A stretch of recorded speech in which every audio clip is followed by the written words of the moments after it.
Thriller books that you're not reading, but you absolutely should be.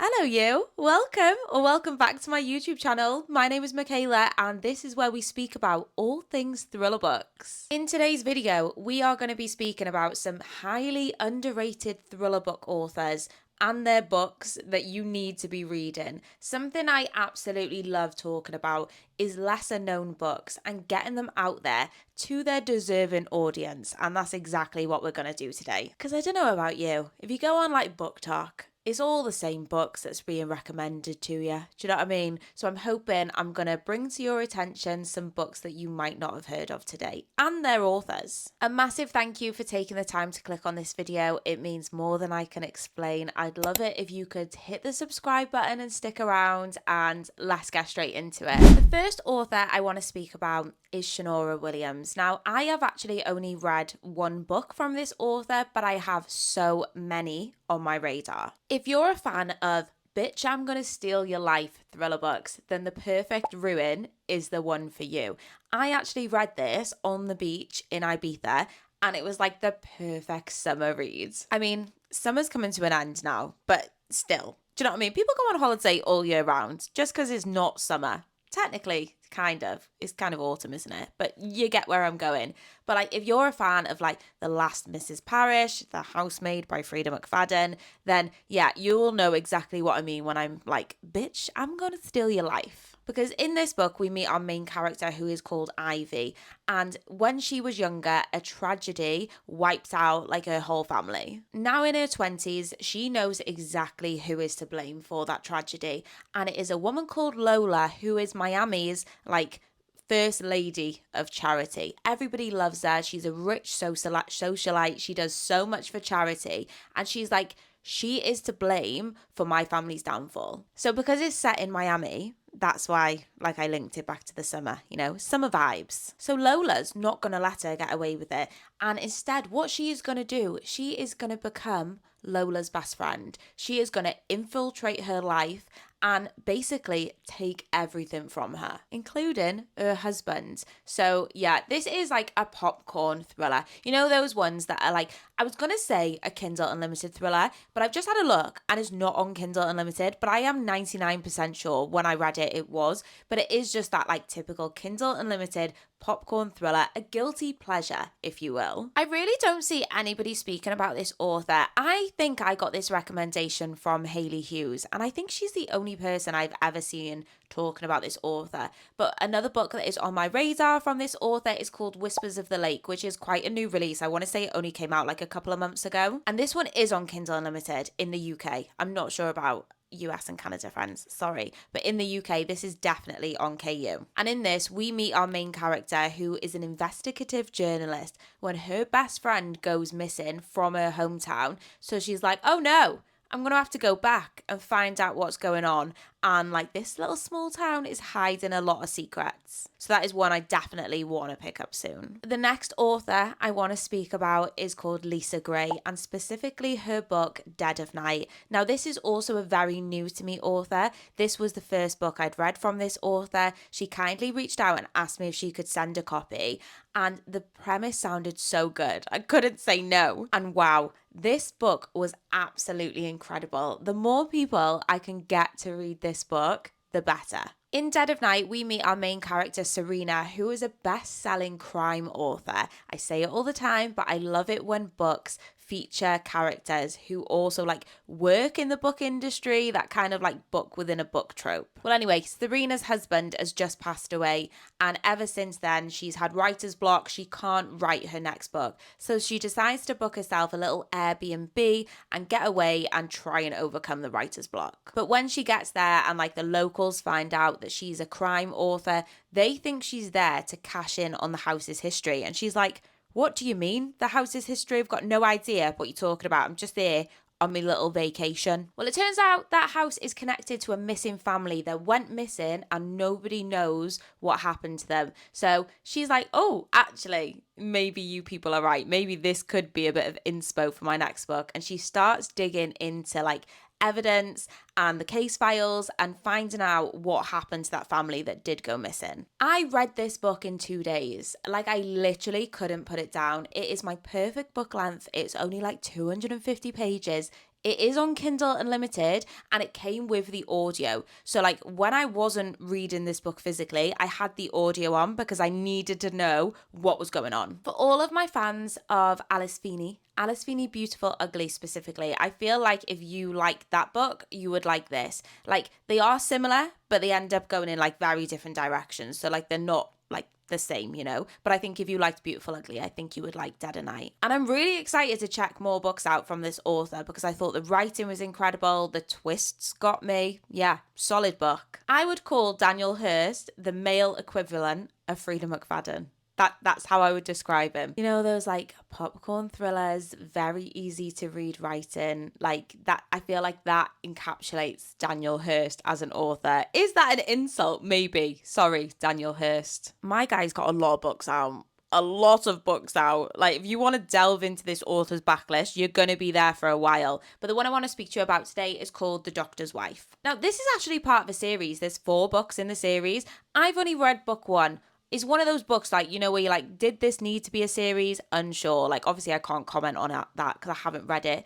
But, like, do you find when, like, an author has a really popular book, they'll then, like, make it a series when, like, did it need to be? Did it really need to be? So this follows a woman whose husband is a doctor.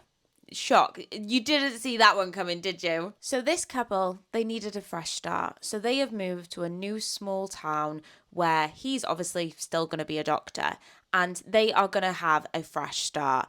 But he's having an affair and he thinks his wife doesn't know. But oh, she knows all about it. That's not a spoiler, promise. Like, yeah, you need to go into the book knowing that. Like, you find out, like, within the first page. And she's like, you think us moving to this little small town is going to save our marriage? Absolutely fucking not. Like, she's a bit crazy. She is a little bit crazy. It's like giving unhinged female, and I'm here for it. I love reading about an unhinged female. So easy to read, very short chapters, a great popcorn thriller. Like, I always recommend this to people who like in a bit of a slump. Like, read this. This will pull you straight out of your slump. And again, I think it's like that optimum book length of like under 300 pages. Perfect for a thriller book. Now, you're going to have to hear me out for this one, all right? Because I'm going to speak about A.R. Torre. And I know A.R. Torre is quite a big author. I feel like she's having her moment lately, rightly so, because I love her. I think her books are incredible. But what I never see anybody talking about is The Girl in 6E. I actually think this might have been A.R. Torre's first book. And I do think it was also the first book that I read from this author. I said before, I like reading about unhinged females. This also features an unhinged female because we follow our main character who has locked herself in her apartment. She will not leave because she knows as soon as she steps outside, she is a murderer and she will murder people, like for no good reason. She literally just wants to kill people. So she's like, right, the only way I can stop this is if I just lock myself in my apartment. And then to subsidize her income, she's a webcam model. She does like webcam modeling online, sexy time. Can I say that on here? I don't know. Well, anyway, she's got a webcam client and he starts asking for some like, his requests are getting weirder and weirder. And she's thinking, this isn't quite right. And then she sees on the news that a girl has gone missing and it seems very similar to what he is making her act out in their webcam sessions. So she's like, oh my God, I know the person that's done this. I literally know who it is. What am I going to do? I'm going to have to leave my apartment. So she then leaves her apartment to go and find this guy and help find this missing girl. And I thought this book was absolutely incredible. I thought it was so, so good. Like, I feel like that's quite a unique premise, you know, like with the webcam angle of it. Like, I do feel like that's actually quite unique. And like A.R. Torre must have had to do some research because like the stuff that like she was talking about, like with the webcam models and stuff, like I don't know how accurate it is, but like it was really fun to read about. This is another one that's part of a series, but I've only read book 1. Like I don't feel like I need book 2 and 3. in there. So if you have read them, let me know if like you do think they are worth my time to read, because like I was quite satisfied with book 1. I didn't feel the need for book 2 and 3. You might have heard me talking about this author on my YouTube before, because one of her books is one of my favorite thriller books of all time. Her name is Abdullah, and the book I want to speak to you about is called Next of Kin. I'm like trying to make everybody in my life read this book, but the premise of it seems quite straightforward. Like, when I tell you this, you're going to think, like, how the bloody hell is that going to be a full-length book? You're just going to have to trust me. So Next of Kin starts out and we meet our main character, who is called Layla. She gets a phone call from her brother-in-law and is like, I've got an emergency. I need to go into the office, like, urgently. Please, can you take your nephew to nursery? And she's like, okay, this is a massive inconvenience, but yeah, sure, I'll take him to nursery. While she's taking her nephew to nursery, she gets a phone call from her work and they're like, emergency, please come here urgently. So she starts heading to work. She goes about her day in work and then she gets a phone call off her brother-in-law being like, you didn't take your nephew to nursery. Where is he? And she's like, shit, I've left him in the car. I've left him in the car on the hottest day of the year. This isn't a spoiler, I promise. Like, this is the whole point of the book. Her nephew sadly passes away. Like, that's heartbreaking. Like, stuff doesn't usually bother me, like, with kids, but like, that really broke my heart. It was really sad, actually. I have got a heart.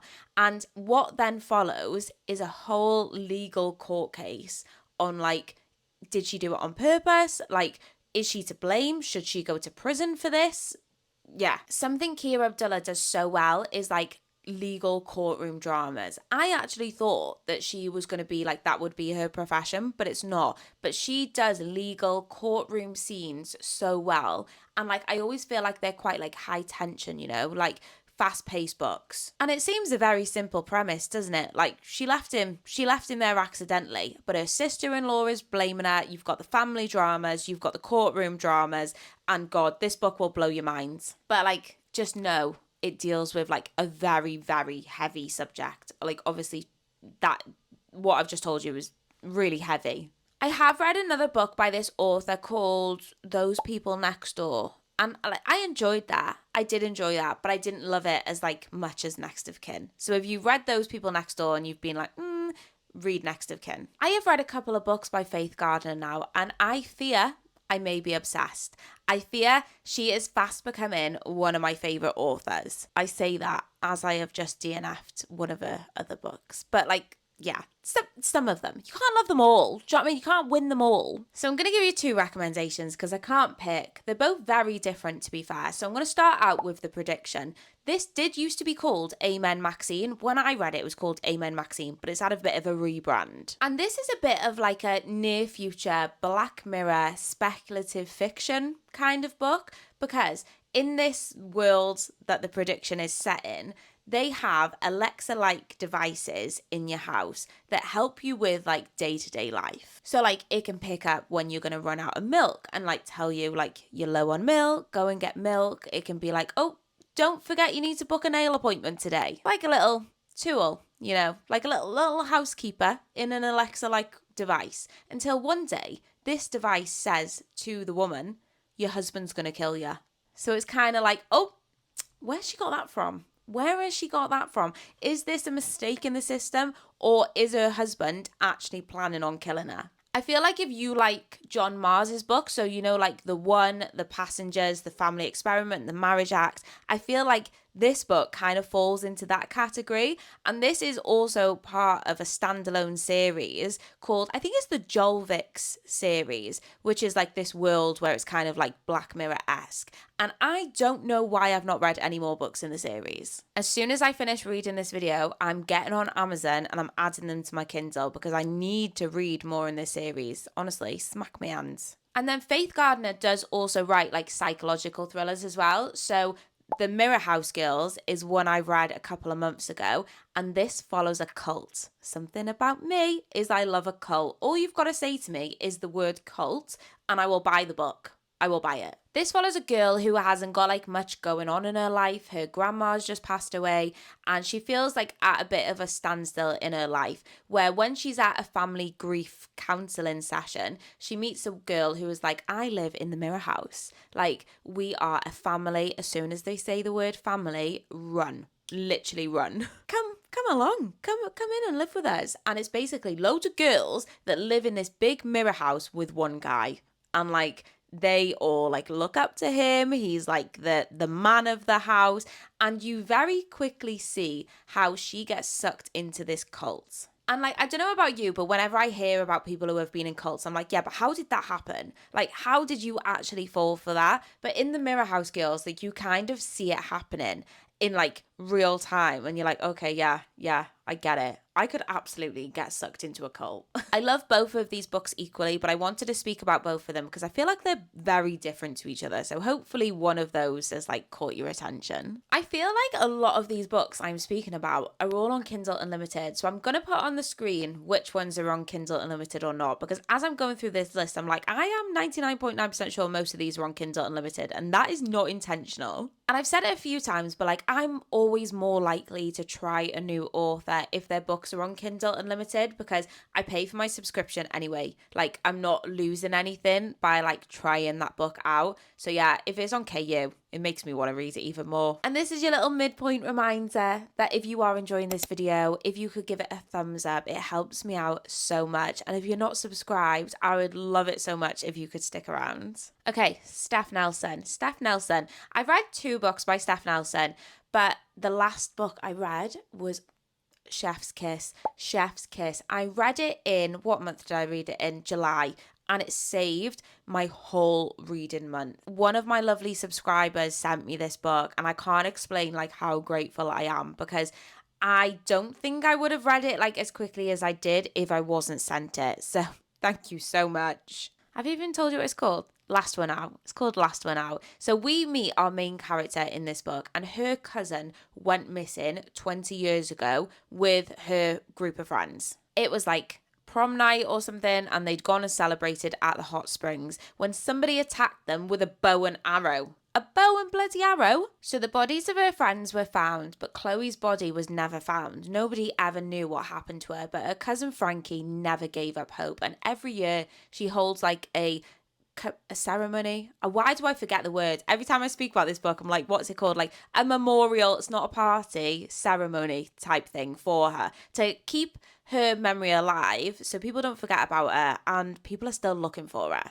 Well, anyway, Chloe rocks up at her own memoriam. She's like, hi guys, I'm back. But there's one problem. She's got amnesia. Conveniently, she's got amnesia. She's got no idea where she's been for the last 20 years or what happened to her. So the book is like kind of figuring out where did she go? What happened? I was locked into this book, guys. I was locked in. I think I read it in like 2 days so quickly. I just couldn't stop. When I wasn't reading this book, I was thinking about it, and every time I had 5 minutes, I would just pick it up because it's got short chapters. And like, if a book's got short chapters and I know I've only got 5 or 10 minutes, I am more likely to pick it up because I'll think, I'll just read a chapter or 2. The other book I read from this author was called The Final Scene, and I did enjoy that. I just didn't love it as much as this one because it kind of had like a stupid romance subplot that did my head in. I don't know about you, but I'm not a big fan of like romances in my thrillers. Please let me know if you feel the same or if that's just a me thing. But if you don't mind romance in your thrillers, The Final Scene could be a good one because that had like quite a unique premise. It follows a girl that gets kidnapped, but when she gets there, there's other people that have been kidnapped, and the person that's kidnapped them is making them reenact her childhood, like the final scene, as in like a play. And I thought it was such a unique premise. Like, I don't feel like, again, I've ever read a thriller book with that kind of plot. And yeah, it was just really unique. It felt really fresh and different. It was just that stupid romance plot that did me head in. I feel like I've not spoken about my bestie, Jack Jordan, in a while. I say he's my bestie. Like, I joke. He's not Jack Jordan, we are besties, all right?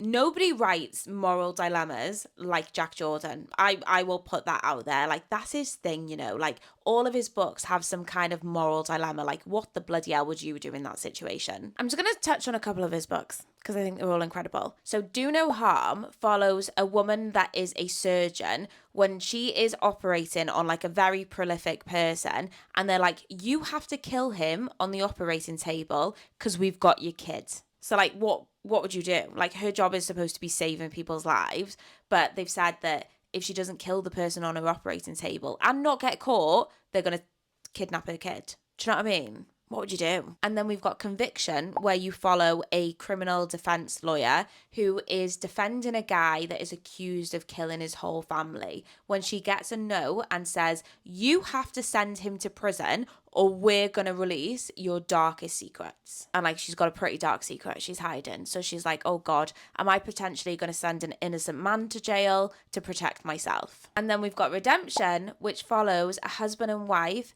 whose child was killed in a hit and run accident. The guy that was convicted did go to prison and he did serve his sentence. However, he is now out of prison and the wife thinks that he didn't serve his time. Like, that time was not enough for taking the life of their child. So she is going to hunt him down and she's going to get him. And it's kind of like that moral dilemma, isn't it? Like, is it right? Is it right? I don't know. This one really pulls on my heartstrings. So yeah, go read Jack Jordan. If you can't get his books overseas, I'm not sure if you can get them all from a website called Blackwell's, and they do free shipping to US and Canada. Just saying. Not affiliated at all. Promise. But like, that's where you need to get your books from. And the last author I want to speak to you about is Liz Nugent. And now, I hear you. Strange Sally Diamond's a huge book, and you are correct. Like, Liz Nugent has literally blown up because of Strange Sally Diamond. But we need to talk about her other books that people aren't talking about, because I have read her entire backlist. Incredible. She is an incredible author. If you loved Strange Sally Diamond, I can promise you, you're also going to love her other books. I feel like she is her books don't have much plot. Like, they are very, very character driven. They feel like character studies almost. And I absolutely love that. But at the same time, like, they are still quite dark. I genuinely don't think I've seen anybody on BookTube reviewing Skin Deep. Skin Deep is like my next favourite, I think, after Strange Sally Diamond. In this book, we meet a woman called Cordelia, and it's made very well known that Cordelia is this beautiful, rich, glamorous woman who lives in the French Riviera. Why can't I speak? Riviera. And she is living her best life, literally living her best life. But she is hiding a very dark secret all about her past, like where she actually came from. And one day, somebody rocks up on the French Riviera and they're like, we are going to out you. So she has to flee. And the book is like finding out who she really is, where she really comes from, and like gripping, amazing. Go and read this book. Me, Ashley, and Emma Reads Crime buddy read this and we all loved it. I think Emma Reads Crime said she actually preferred this to Strange Sally Diamond, and that's a bold claim. And another book I want to speak about is called Lying in Wait. And I'm just telling you now that nobody writes first lines of a book like Liz Nugent. Like, the first lines of a book get me every single time, because the first line of this book is, my husband did not mean to kill Annie Doyle, but the lying little tramp deserved it. Like, come on, tell me you're not intrigued by that. Tell me you are not intrigued. So the book follows our main character, Lydia, who lives this picture-perfect life in Ireland. Her husband is a judge, and she lives there with their son. Their life is great. When one day the son uncovers some very dark secrets about Lydia, and like, he's about to expose them. Like, how far will a mother's love go for the son? Like, family loyalty. This book is dark. Like, this book is actually so dark, and I can't believe like I don't see more people talking about Liz Nugent's other books. So let this be a sign. Go and read them. Liz Nugent's next book has also just been announced. We've not had a new one since Sally Diamond, which I think was 2 years ago. And I'm so excited.